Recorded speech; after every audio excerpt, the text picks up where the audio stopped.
Eu ainda tenho essa... Boa tarde, amigos. Estamos abrindo o preliminar A Imagem do Futebol nessa sexta-feira, dia 25 de maio de 2018.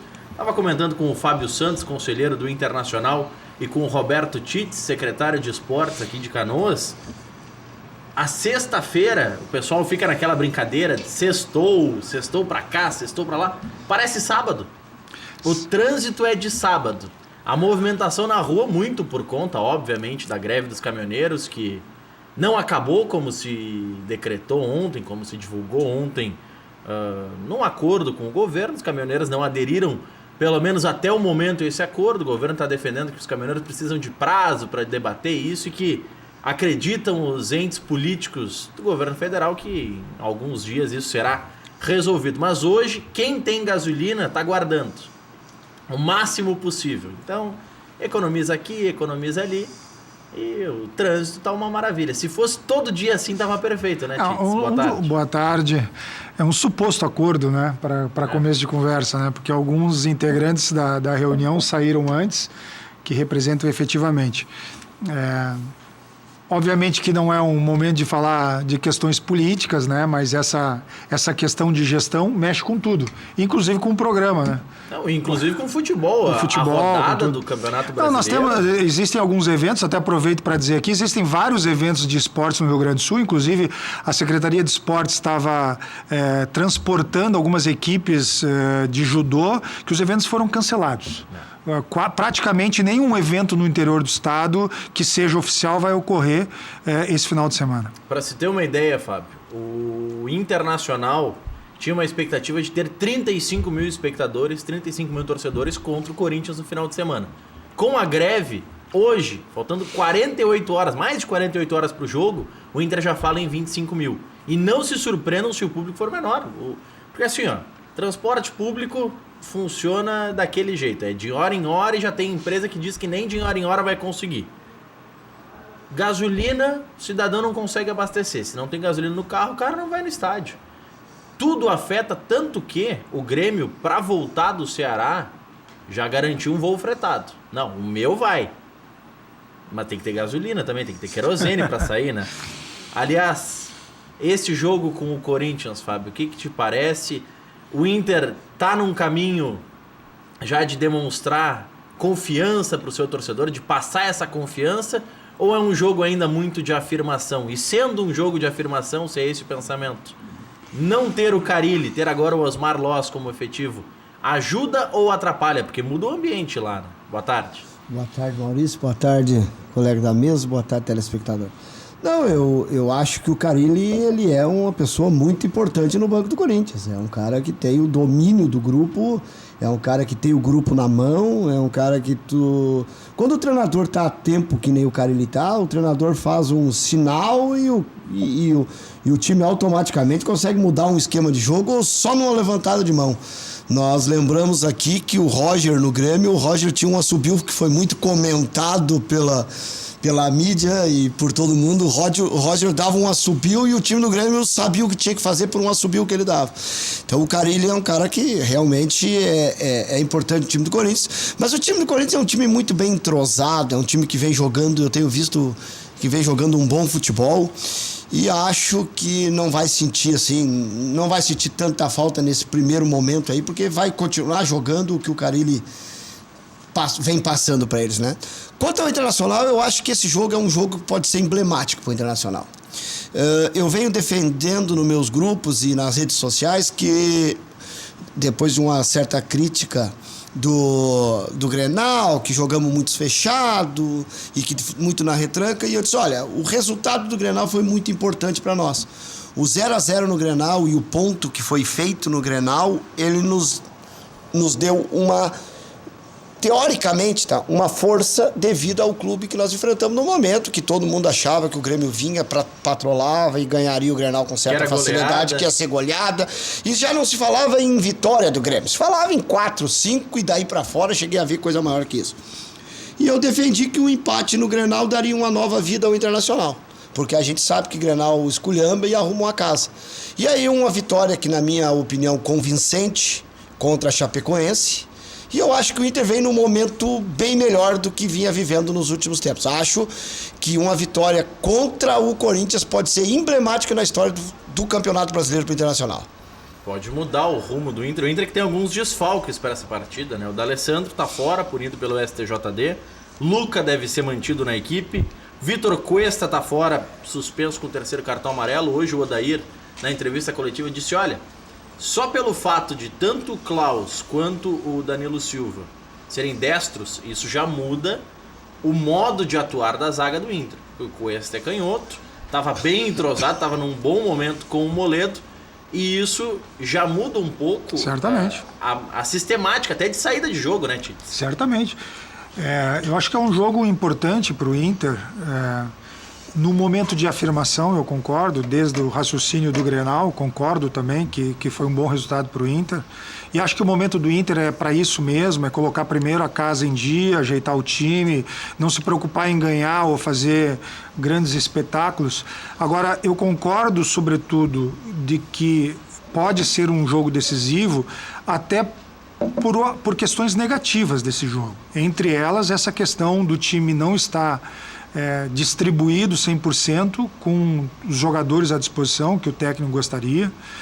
Acho que o Corinthians vem numa situação diferente por conta da troca do técnico, e a minha experiência no esporte diz que troca de técnico é bom num primeiro momento, ou pelo menos num primeiro jogo. Então acho que isso também vai ser um problema para o Inter, para esse jogo específico.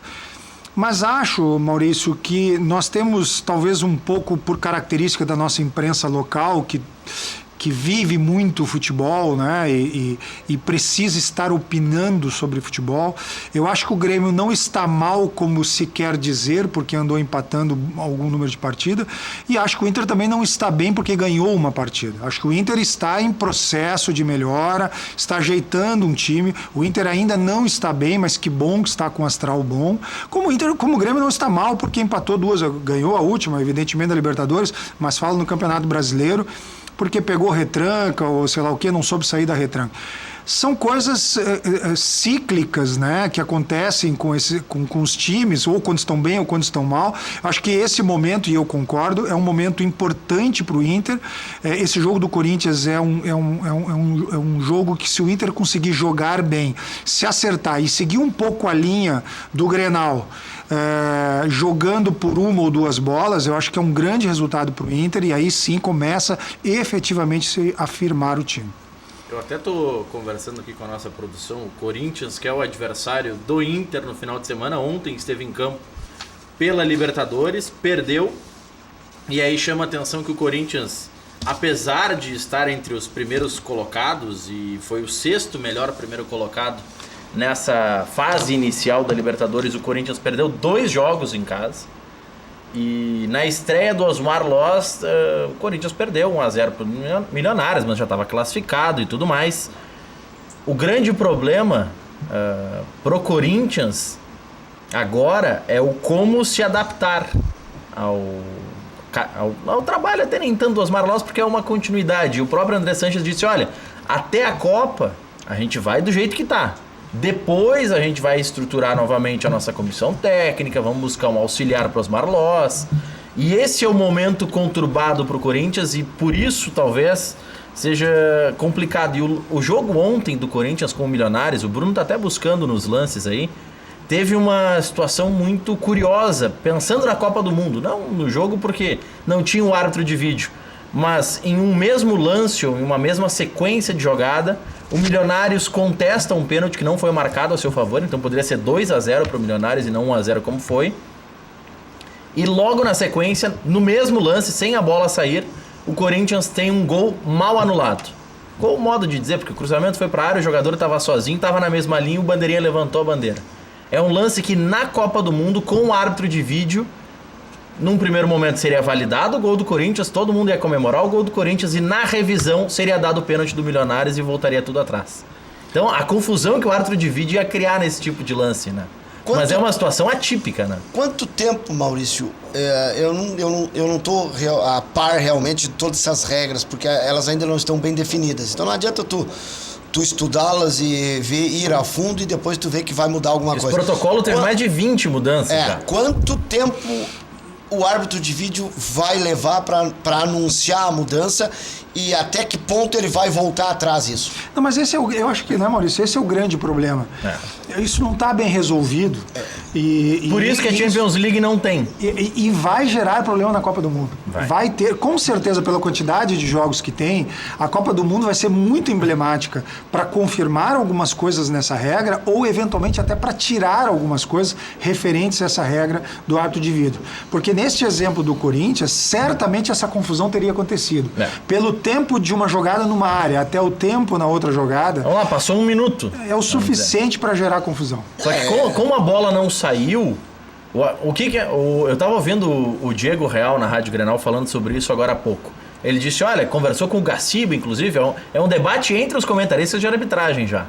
Se poderia ou não poderia anular o gol do Corinthians. Porque a situação é assim, impedimento duvidoso, o bandeirinha, quando tem árbitro de vídeo, é orientado a não dar, porque aí passa pela revisão, passa pelo cheque depois do árbitro de vídeo. Naquele lance, se o bandeirinha não levantasse o seu instrumento de trabalho, o Corinthians ia marcar o gol. Só que na origem do lance, o jogador do Corinthians comete um pênalti no atleta do Milionários. E aí, pode passar por revisão ou não pode? Mas, Maurício, na interpretação dos analistas de arbitragem, pode. Não, mas Maurício, só haveria uma revisão do impedimento se houvesse o gol. Porque o árbitro de vídeo não vai ficar corrigindo o bandeirinho, o assistente, se foi impedimento, se não foi, se não foi. Isso não vai acontecer nos jogos.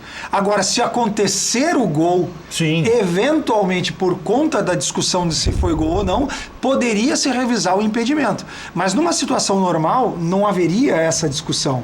Como a questão do pênalti, se o juiz não deu, é 100% responsabilidade do árbitro de vídeo.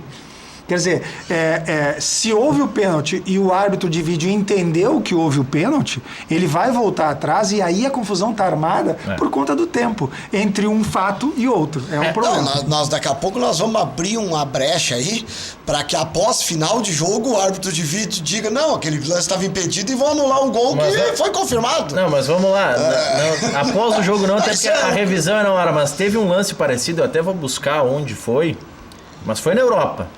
O árbitro teve um lance polêmico na área, um cruzamento, a bola bateu no braço do defensor, o árbitro não viu e encerrou o primeiro tempo, parou a jogada. Os clubes estavam no vestiário, o árbitro de vídeo avisou ele, meu amigo, olha aqui, teve pênalti, dá uma revisada naquele lance. O árbitro mandou as equipes voltarem para o campo, cobrou o pênalti e aí encerrou o primeiro tempo.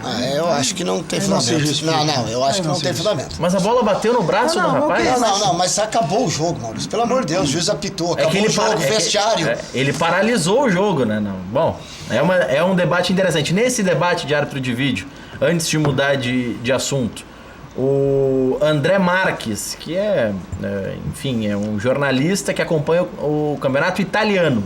Ele faz algumas transmissões lá na Itália. Primeiro ano do VAR, o árbitro de vídeo, na Série A italiana. 380 jogos.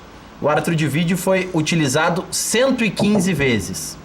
Ele confirmou 35 pênaltis, cancelou 18 pênaltis, 29 gols foram anulados e 14 gols foram validados pelo árbitro de vídeo. E a Juventus continua ganhando tudo. Não, brincadeiras à parte, mas é de se pensar. Eu acho que é um fato que, querendo ou não querendo, deixa o jogo mais justo. Eu sou a favor. Deixar claro desde sempre, né? Eu sou a favor. E acho que vai deixar o jogo mais justo. Agora, a injustiça, inclusive de um erro humano, no caso do árbitro, é uma coisa que também precisa ser pesada.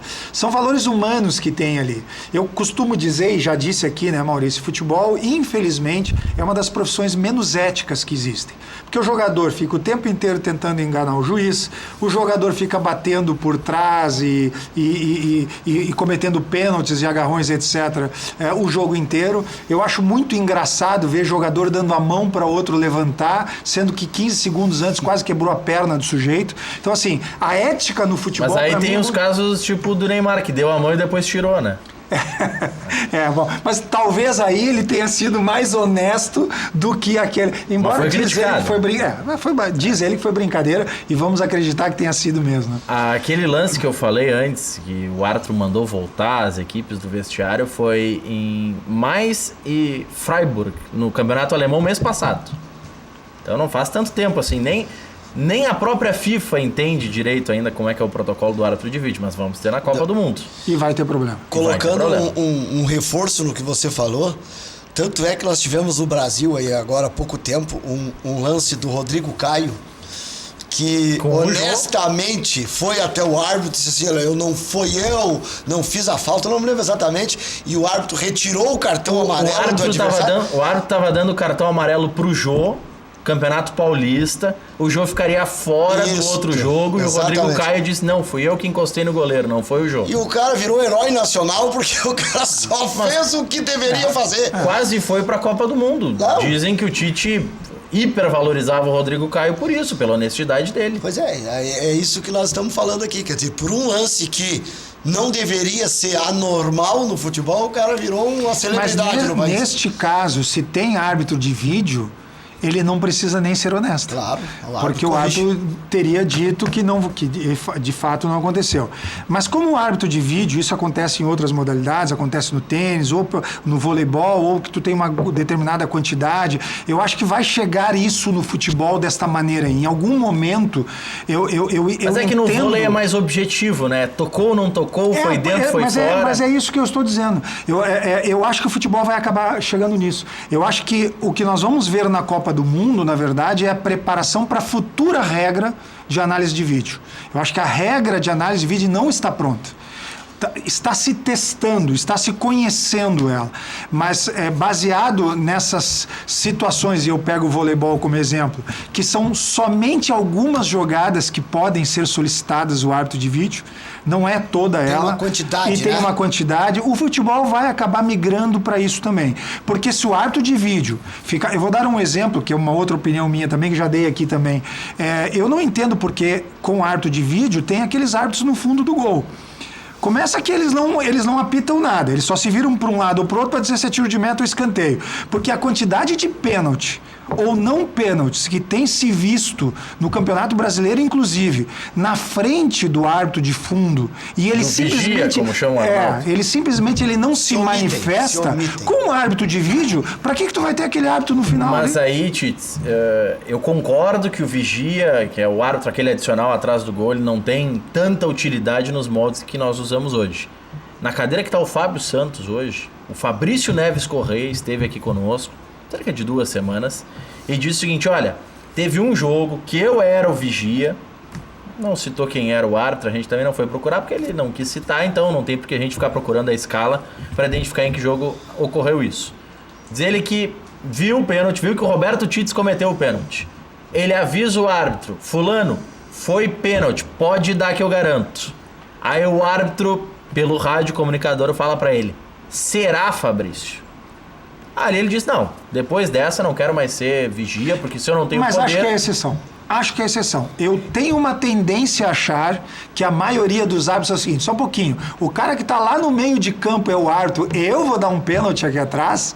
Eu não sei. É o que eu imagino, é o que eu vejo por leituras labiais e corporais que a gente vê no futebol pela transmissão, que... obviamente não é justo, né? É muito fácil nós criticarmos lá de cada televisão. É que o problema, né, Fábio, é que, na minha visão, tá, desse árbitro e vigia, eu acho que ele poderia existir, mas tinha que ser um árbitro mais graduado, porque tu coloca com um árbitro FIFA, um outro que tá começando no quadro da CBF, tá certo? Outro árbitro FIFA talvez não aceitasse, entre aspas, se sujeitar a ser o vigia. Mas o problema é, quando tu tem um árbitro top do quadro, ele não deu o pênalti, aí tu tem um novato ali que tá dizendo pra ele, foi pênalti, hein, seu árbitro. Daqui a pouco, pela diferença hierárquica, a gente sabe que o árbitro deixa de marcar o pênalti. Aí, Maurício, é onde entra o que a gente fala da profissionalização dos árbitros. Porque se tu coloca um árbitro profissional ali atrás também, com o mesmo nível, remunerando ele, eu acredito no mesmo valor do árbitro titular da partida, ele não vai se omitir a estar ali e apitar e a tomar decisões. Nós temos visto bastante decisões de árbitro de vídeo. Nós tivemos um jogo, eu não vou te dizer que eu não... eu assisto muito futebol, mas não consigo lembrar de todos os lances, porque a gente vê demais. Nós acabamos de... Teve um jogo aí agora, exatamente isso, onde o árbitro mandou seguir, levantou, mandou seguir, e daqui a pouco parou e voltou e deu pênalti. Isso com o árbitro de vídeo acontece. Bem claro, não foi no vídeo. Foi claro que foi o Bandeira que marcou o pênalti. Sim. Jogo agora, acho que foi nessa rodada. Sim, eu recordo desse. Mas o que mais acontece... O cara mandou seguir, mandou levantar, fez sinal com a mão e o cara voltou atrás e deu. O Bandeira ou o Vigia deram... Em jogo do Corinthians, eles enxergam tudo. Especialmente quando Então melhor é o jogo do Corinthians. O árbitro, quando ele tá atrás da linha do gol, o jogo do Corinthians, eles veem tudo. Eles estão... Principalmente a favor do Corinthians, porque aquele árbitro de linha... Maurício, isso aqui já é preparando o final de semana, já? Não. Eu acho que nós podemos... Tá condicionando a arbitragem já? Eu estou condicionando a arbitragem, mas eu acho que no Brasil inteiro concorda comigo. Inclusive tem uma estatística que diz, né, que o clube mais favorecido no Brasil em arbitragem é o Corinthians. O REC usa uma frase que Corinthians e Flamengo têm arbitragem própria, quando precisam dar um jeitinho, certamente, né? Mas ontem essa arbitragem própria não ajudou o Corinthians contra o Milionários, perdeu na Libertadores, mas garantiu a primeira colocação no grupo. O Independiente ganhou 2-0 do Deportivo Lara também ontem. Atlético Nacional e Colo-Colo empataram 0-0, resultado que garantiu o Atlético Nacional como o primeiro do grupo e o Colo-Colo como o segundo colocado, também classificado para a próxima fase. O Bolívar ganhou do Delfim 2-1, garantiu, o Bruno até pode me confirmar, mas se não me engano garantiu vaga na Sul-Americana.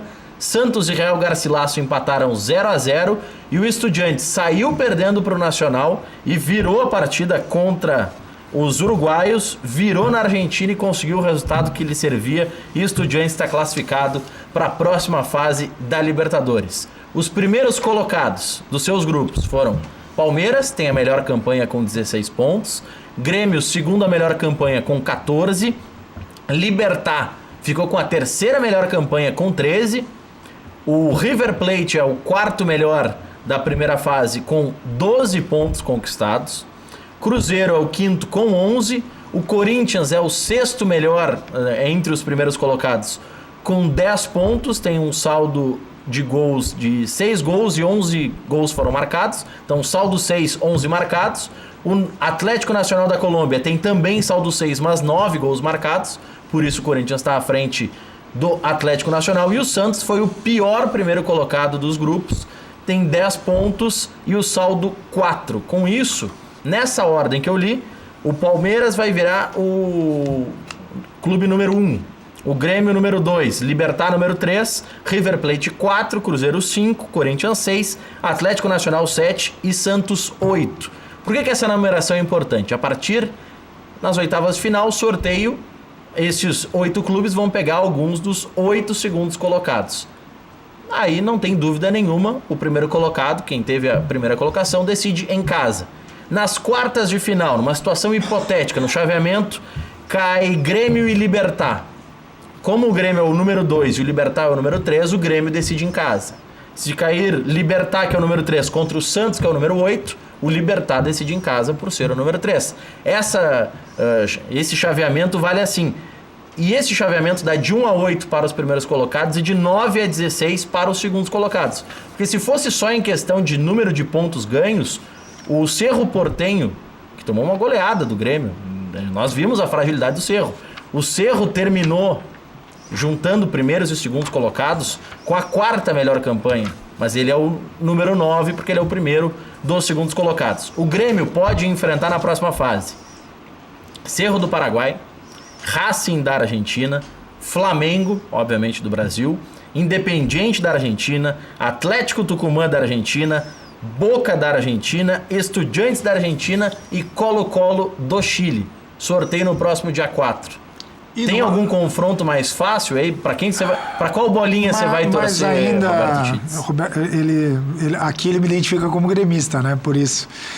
Mas só como ainda regulamento, por curiosidade, o Grêmio então só não faz a final, se for para a final, irá para a final da Libertadores se jogar contra o Palmeiras. Contra o Palmeiras, aí qualquer a final é em São outro Paulo. time, exatamente. Qualquer outro time, a final volta a ser na arena. Tem bolinha melhor aqui para torcer, para ser a não. bolinha fria ou a bolinha quente para Eu acho enfrentar que na não. próxima fase? A história da Libertadores mostra que quem era favorito caiu, quem não era favorito fez final ou ganhou Libertadores. Eu acho que a Libertadores deste ano, ela vai ser marcada por grandes clássicos, sobretudo por uma coisa que os números também dizem, né? São 6 brasileiros e 6 argentinos, tendo só 4 equipes que não são, sendo que não tinha brasileiro em um dos grupos, né? Mas enfim, são 4 equipes de outros países. Eu acho 4 equipes de outros países. É o Libertad do Paraguai, o Cerro Porteño do Paraguai, então são 2 paraguaios, o Atlético Nacional da Colômbia e o Colo-Colo do Chile. O resto já está em casa assistindo. O argentino, então vão ser grandes clássicos. Eu torço, sinceramente, que tenham muitos jogos de Brasil e Argentina para valorizar a competição, que a Libertadores merece. E a chance é grande, status. né? É muito grande, sem dúvida. Tem pelo menos 3 confrontos Brasil e Argentina, não é difícil. Mas tem umas bolinhas aí que são mais fáceis, né? Tem umas aí, o próprio Cerro, que o Grêmio fez 5-0 ao natural aqui. Cerro e Colo-Colo. E deu, né? Eu acho que esse ano está mais nivelada a Libertadores. Né? O nível tá lá em cima. Ela está mais nivelada. Ano passado ela foi mais fraca. Porque o que eu vejo na Libertadores? O que eu vejo na Libertadores... Mas vale ganhar na fraca também, né? Cara, vale. eu já comentei, não nesse programa, mas no programa... Cadeira Cativa. No Cadeira Cativa, que o Internacional pegou a Libertadores fracas em 2015 e não fez o dever de casa. O Grêmio pegou a Libertadores fraca em 2017 e fez o dever de casa. Eu acho que tu tem que torcer para pegar os fracos. Eu não vou torcer para pegar time forte. Eu quero ganhar e se puder passar por mim só os fracos me serve. Se eu pegar um forte, eu vou enfrentar de igual para igual e tentar ganhar. Eu acho que a Libertadores esse ano, ela tem uma coisa, por exemplo, o Boca Juniors. É um time que não ficou em primeiro, é um time que não vem bem, mas sempre é difícil enfrentar o Boca. Como o Flamengo, né? O River Plate não ficou em primeiro. O River ficou. Ficou em primeiro, passou o Flamengo. Tá. O Flamengo, que não é um time brasileiro, não vem bem, mas é um clássico com o Flamengo. Né? Então, assim, esse ano a Libertadores está mais difícil. Mesmo que os times não venham bem, mas a camisa ela é mais forte esse ano. Vamos lá, o teu voto de secador, pra quem que você vai torcer no dia 4 que o Grêmio enfrente na próxima fase? Tem Cerro, Racing, Flamengo, Independiente, Tucumã, Boca, Estudiantes e Colo-Colo. Deixa eu dar uma olhadinha, porque na cabeça assim não vai. Isso aí não tá nem analisando o papel, ele tá já secando. Já vai começar a secar. Tá colocando um pensamento ali pra bolinha ali. Esses aqui me serve o Racing, que é um time de raça, me serve o Independiente, que é um time complicado. O Boca e o Estudiantes. Qualquer um dos 4 eu acho que me serve. O Estudiantes é um time que, mesmo que se ficou na última, é um time muito perigoso. Então tu quer Racing, Boca, Estudiantes e... não, o River e o Grêmio não pega, tem um outro ali. Não, pode ser Flamengo, Independiente. Eu peguei os 4 argentinos, eu não quero o confronto brasileiro. Então tu tirou, vamos ver, tu tirou o Tucumã, tu botou o Independiente. Não, o Tucumã não. Eu não quero o brasileiro porque o futebol argentino hoje, no futebol que o Grêmio vem jogando com um toque de bola com muita qualidade, o futebol argentino tem muita raça, muita vontade e consegue fazer uma marcação mais forte em cima do time do Grêmio. O Flamengo vai deixar o Flamengo é aquele time igual a gente fala no Brasil. Flamengo, São Paulo, Cruzeiro, Inter, Palmeiras, Atlético, é o time que joga e deixa jogar. O Grêmio hoje tu não pode deixar jogar. E para não deixar jogar um time argentino mais pegado. O Inter não, né? O quê? O Inter do passado, né? Eu falei como gremista aqui. O Grenal parece que não jogou e deixou jogar. Eu acho que o Grenal, como nós comentamos aqui fora do ar, eu acho que o Grenal, o Internacional fez o que tinha que fazer. Também acho. E o grande vitorioso do Grenal é o Internacional. Eu também acho, concordo. Sem dúvida. E você, Roberto Tits, torce pro Grêmio pegar quem na próxima fase? Eu faço o seguinte, todos os que ele não escolheu servem pra mim. A gente... Ou seja, nós estamos de comum acordo. Então todo mundo tem 50% de sair feliz nesse sorteio. Mas eu discordo de uma coisa, tanto para Libertadores do Inter, que eu não aceito, quanto a do Grêmio, porque os confrontos supostamente se tornaram fracos. Eu não acho que uma Libertadores que sempre tenha 6 brasileiros é fraca. Vale para o ano passado, vale para este ano. tanto que a maioria dos primeiros colocados não são os argentinos, são os brasileiros, né? Com exceção do Vasco, que fez o fiasco, e aliás foi muito bem na pré-Libertadores, mas fez o fiasco que fez. Eu acho que as equipes brasileiras, elas são fortes. E as equipes brasileiras estão em todas as Libertadores. É um mini campeonato brasileiro mas recheado. Os confrontos não aconteceram com os times Por isso que eu digo, brasileiros. ela se construiu assim, né? O Grêmio pegou o Botafogo, né? E aliás foi um jogo complicado. Foi complicado. O Grêmio estaria rezando para pegar o Botafogo esse ano de novo. As oitavas de final, então, do ano passado, só pra gente poder fazer essa comparação, pra analisar, pra ver quem que tá com a razão. No pote A, que é o pote dos primeiros colocados, estavam River, repete esse ano, Santos, repete esse ano, Botafogo, não repete, mas era uma equipe forte ano passado, São Lourenço, Lanús, Grêmio, Palmeiras e Atlético Mineiro. Não tem boiadada aqui. Não tem nenhum jogo fácil. Não, claro que não. Do outro lado, os segundos colocados foram... Aí começa a ter umas barbadinhas aqui. Guarani do Paraguai, Atlético Paranaense, Nacional do Uruguai, que quase classificou esse ano, Emelec do Equador, ficou longe de classificar, The Strongest da Bolívia também não estava muito perto de classificar esse ano, Godoy Cruz da Argentina, Barcelona do Equador, que teve uma das melhores campanhas na primeira fase, é exemplo do Cerro agora, só que o Barcelona estava jogando muito na época, e o Jorge Wilstermann. Qual foi o primeiro jogo do Grêmio? O Grêmio começou enfrentando o Godoy Cruz. Pois é. Começou com os argentinos. Digamos que a gente pegue o pior dos argentinos. A outra fase foi contra o Botafogo, que seria hoje tu jogar partindo do princípio dos primeiros colocados, como se tu estiver jogando hoje contra Palmeiras. Que lugar ficou o Botafogo ano passado? Quarto lugar? O Botafogo foi um dos primeiros. Bom, mas enfim, é como se pegasse um desses brasileiros que hoje são os 6 primeiros. Então, é nesse sentido que eu falo. Apesar da garra argentina, etc., tecnicamente falando, normalmente os melhores clubes são os brasileiros. E esse ano se confirmou.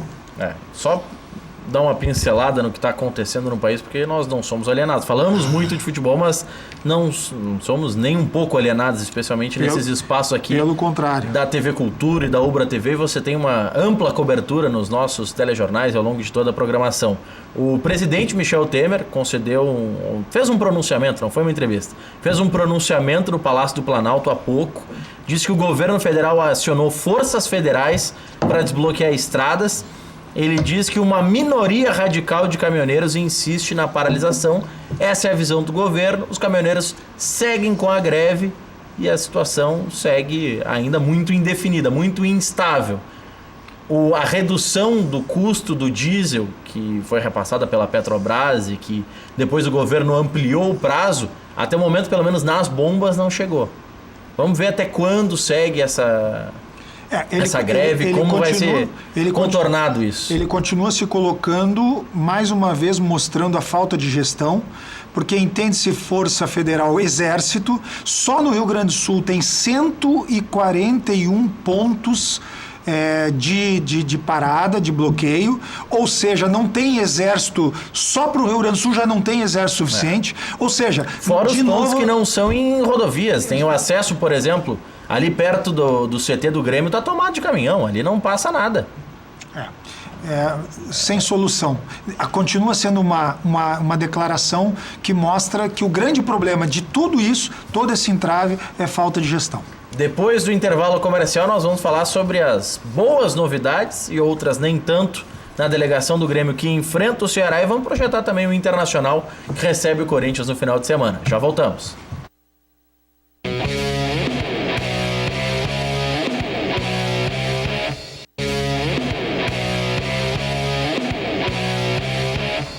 Grêmio enfrenta o Ceará domingo, 7 da noite no Castelão. A delegação já está em deslocamento. Grêmio vai com um voo normal, um voo de carreira, e volta com um voo fretado do Ceará para Porto Alegre. O lado ruim da divulgação da delegação do Grêmio que está viajando para o Ceará é que o Luan está fora da partida, com dores musculares. O lado bom é que o Everton Cebolinha estava com uma projeção de retornar apenas no início do mês que vem, já está à disposição, recuperada a lesão muscular, está com a delegação e deve jogar. Ele não vai viajar para o Ceará para passear. Acho que quem volta só depois da Copa é a grama da Arena, né? Segundo o Renato, né? Essa história da grama aí, e evento fora, e... Agora eu já fiquei em dúvida naquela reclamação do Marcelo Groi. Vocês lembram no Grenal que o Marcelo Groi, ele, ao que tudo indica, pelo que o pessoal estava assistindo na TV, parecia que ele ia reclamar da arbitragem, aí o árbitro estava passando atrás e ele falou da grama. Mas agora ele falou da grama. Teve dirigente que falou da grama, o Renato falou da grama. Daqui a pouco ele queria falar da grama mesmo. E é só uma leitura diferente. Eu não sei como é que tá a grama da Arena, né? Eu não fui ao Grenal, mas eu acho que colocar hoje, né, a culpa nos gramados que a gente enfrenta no Campeonato Brasileiro, tu colocar qualquer desculpa na grama na Arena é uma desculpa que não cabe. Não cabe. Por pior que ela seja, ela é melhor que 50% das outras do Campeonato Brasileiro que o Grêmio vai enfrentar. Ela está ruim, mas como sempre se fala, o time melhor joga melhor no pior piso do que o time pior. Então é ruim para cada um, para todo mundo. E a gente não pode esquecer, né, secretário Fábio Santos, que esse período do ano é um período de troca da grama. Se coloca grama de inverno, porque só que até a semana passada a grama de verão que estava plena. Porque é a época do ano e o clima está cada vez mais louco. E também para registrar que quem reclamou da grama é o maior injustiçado da convocação do Tite. Marcelo é o maior injustiçado? Na minha opinião pessoal. Acho que o Marcelo passa por uma fase que nunca nem teve... naquela lista de 35 ele figurou. Não sei se ele vai ou não vai, mas particularmente eu acho que dos jogadores do Grêmio, o maior merecedor pelo momento era Marcelo Groi. Tá fora, inclusive, daquela de 35, e o Grêmio relacionou e deve utilizar o Maicon, por exemplo, que especula, a informação é de que está naquela lista de 35. O Grêmio defende que, como não foi comunicado oficialmente de que o jogador está na lista, ele não tem como saber e não tem como tirar o atleta por conta disso. O Bruno Cortez retorna ao time do Grêmio, um provável time para enfrentar o Ceará. É Groi, Léo Moura, Bressan, Kahneman e Cortez. Jailson, Maicon, Ramiro, Cícero e Michael Suel, ou Lima, ou Tony Anderson, ou daqui a pouco o próprio Everton já reassume como titular, e o André no comando de ataque. O Marcelo Oliveira, só reforçando, teve lesão confirmada e retorna apenas após a Copa do Mundo. Depois do intervalo, vamos falar mais sobre o Inter que enfrenta o Corinthians aqui no Beira-Rio.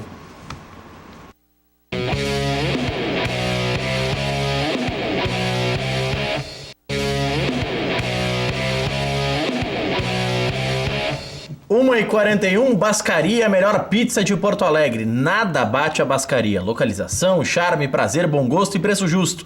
Bascaria, Comendador Caminha 324, em frente ao Parcão. Você pode pedir em casa também pelo 3061-6262. O Top 5 tem um preço espetacular. A melhor relação custo-benefício você vai ter na Bascaria.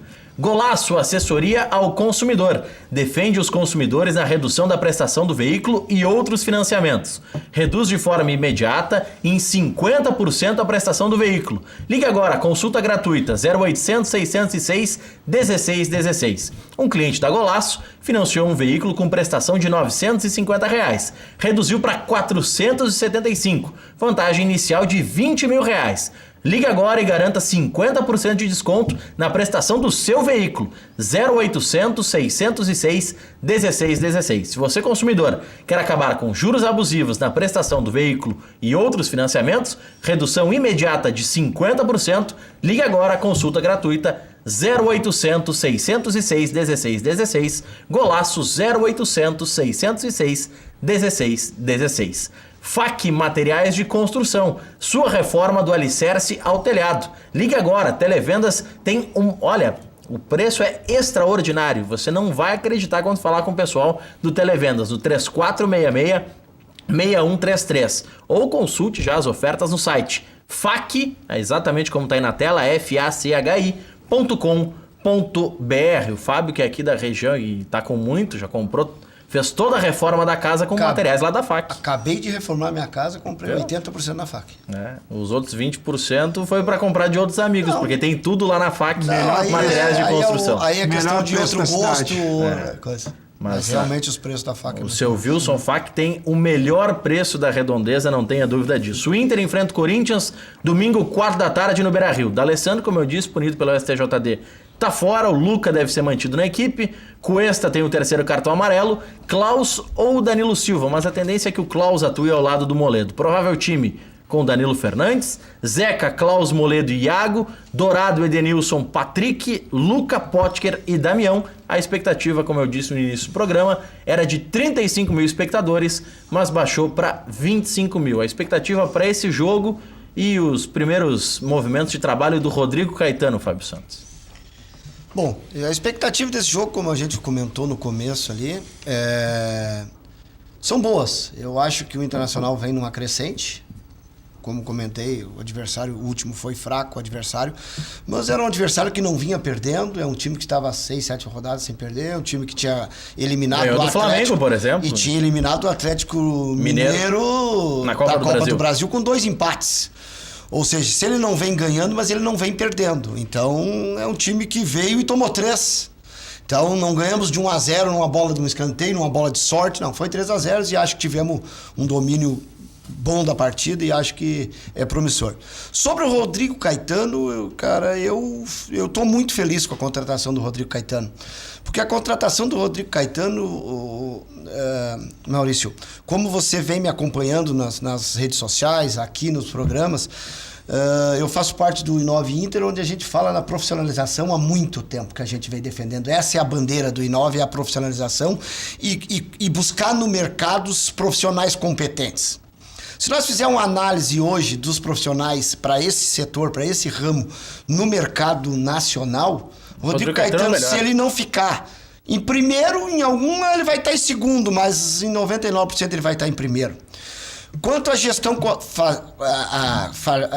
fazer esta contratação, eu só tenho que parabenizar ao Marcelo Medeiros, presidente do Conselho de Gestão, vamos dizer assim, porque é um Conselho de Gestão, pela atitude. Ele vem de acordo com o que a gente vem pedindo, a profissionalização. O Rodrigo Caetano é uma pessoa que eu acho que pode realmente mudar algumas coisas no Internacional, principalmente a base que vem defasada há algum tempo. Então eu gostaria aqui de dizer... Na entrevista coletiva ele já disse, um dos meus pilares é dar espaço para os jogadores da base. Aí eles confirmam no profissional se podem ou não podem. Eu escutei isso e fiquei muito contente porque é com essa ideia que a gente vem. Então, como eu te disse, a gente fomos esses dias acusados aí pela gestão de que criticamos. Eu estou aqui parabenizando a gestão porque realmente é o que o I9 vem pedindo há muito tempo, profissionalização. Parabéns ao presidente Marcelo Medeiros. Tá chegando na reta final do programa, a gente falou em base, revelação de talentos e a Prefeitura de Canoas tem um evento nessa linha, né, secretário? Segunda-feira o Maurício vai estar lá conosco. Acho que o REC não, porque o REC não vem trabalhar, a gente não encontra mais o REC. Não, o REC hoje à noite vai estar aqui no Cadeira Cativa, tá 19 horas. Segunda-feira no shopping aqui de Canoas. No Parque Shopping, no né? Parque Shopping, desculpe, esqueci que a cidade tem vários shoppings agora. Nós temos o lançamento do Projeto Talentos. É um projeto que vai mexer não só com a meninada, mas nós estamos formando, e inclusive vão ter peneiras em várias categorias, inclusive no adulto, em várias modalidades. É um projeto do prefeito, Maurício. Tua amiga Bárbara lá, que te mandou um abraço. Eu e a Bárbara lá quase pedimos demissão na secretaria. O prefeito disse, eu quero isso. Então é um projeto dele que vai andar, a cidade vai se transformar. A meninada aí que gosta de esporte vai ter o seu espaço a partir de agora em Canoas. Para fechar o programa, queima a roupa. O Grêmio ganha do Ceará. O Grêmio ganha do Ceará. E o Inter com o Corinthians. Inter ganha do Corinthians. 2 otimistas os nossos convidados. Obrigado, Fábio Santos. Obrigado, secretário Roberto Tites. A você pela audiência. 19 horas tem o Cadeira Cativa. Boa tarde.